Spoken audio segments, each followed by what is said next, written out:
Dies A que volta tot corprès, per fires i mercats, circs exòtics i embalats, masoveries rònegues i grans casals, rectories i mercadals, i estic esgarrifat del que diuen pel Lluçanès.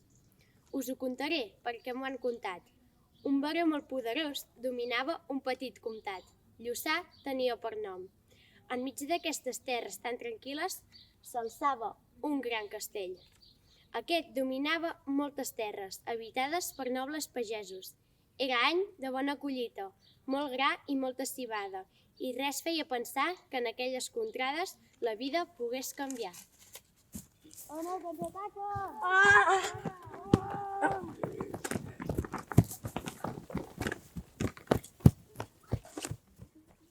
Ja sabeu el gran dissort que pateix la meva baronia. Jo, el vostre senyor, he fugit, però no pas esporuguit, que fins i tot mort tornaria. Casa meva ha estat envaïda, els moros l'han ocupada. El castell hi oneja la mitja lluna, mentre dins de la capella hi jeuen dones de pell bruna.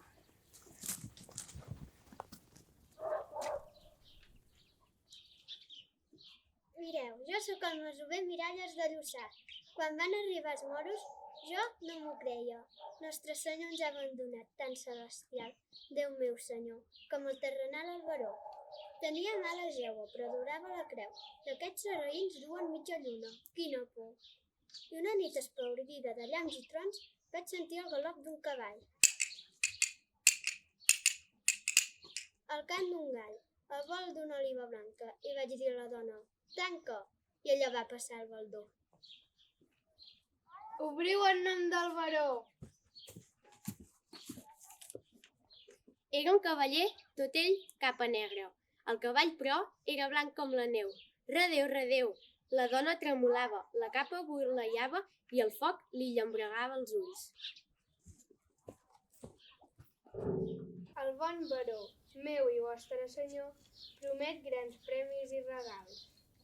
A qui foragiti els invasors i sigui capaç i surti victoriós, se'l pujarà allà dalt damunt d'un cadafal i se'l farà propietari d'una llarga llista de boscos, camps i prats, molins, fonts i ramats, de tant com hi allargui la vista.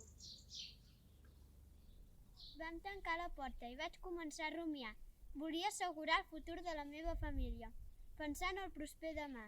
Si fos així, el meu fill podria ser més ric que els comtes de Besalú i els de Cerdanya, molt més que el rei d'Espanya, i això només depenia de mi. I em va començar la fal·lera de trobar la manera de fer fora els sarraïns, de tornar-los mar endins. Vaig arreplegar tantes esquelles com vaig trobar, i borrumbes també, escalerins, picarols i cascavells, tant els nous com els vells, i els vaig penjar al coll dels vents. Després vaig fer atxes i teies, tant noves com velles, i les vaig lligar a les banyes de les cabres que semblaven dimonis macabres. I rostos amunt els vaig engegar cap al castell. Estaven esperitades en munió fent gran terrabastall per tota la vall. Semblava una legió romana.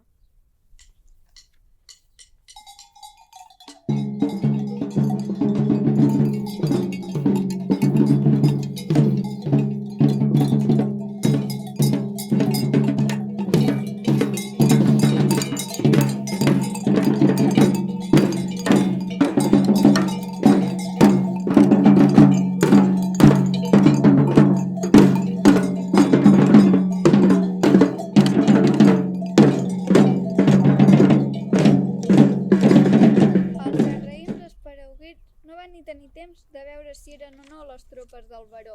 Pensant-se que venien homes i no pas ovelles, van córrer cames ajudeu-me costa avall i d'aquesta feta van abandonar les terres del Lluçanès i mai més se'n va saber res d'ells.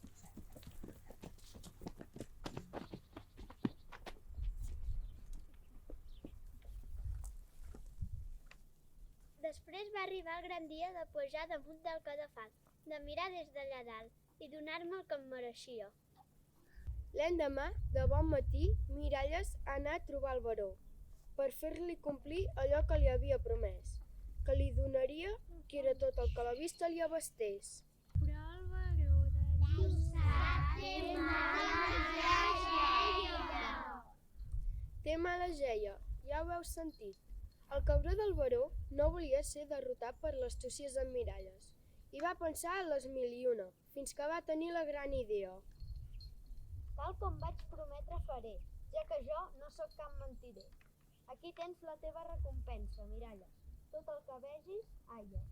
I mentre l'espàs es treia, l'acostava al foc roent.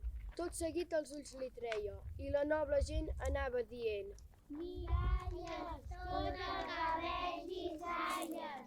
Miralles, tot el que vegis, aies.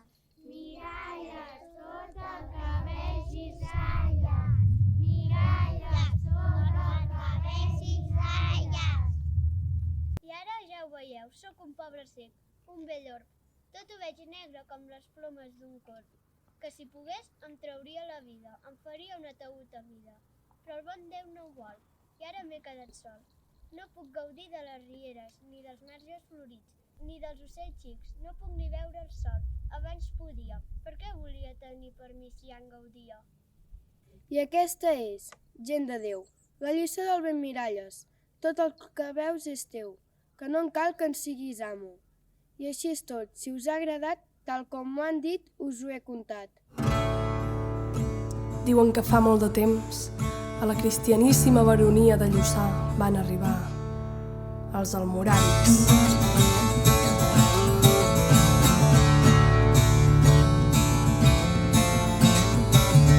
Era gent estranya i infidel que es va apoderar del castell i el molt noble baró de Lluçà va haver de fugir cap a les muntanyes de la Quar.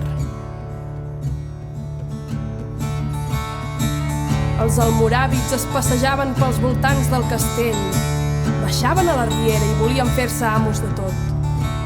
Per això la gent d'aquells verals estava espaordida.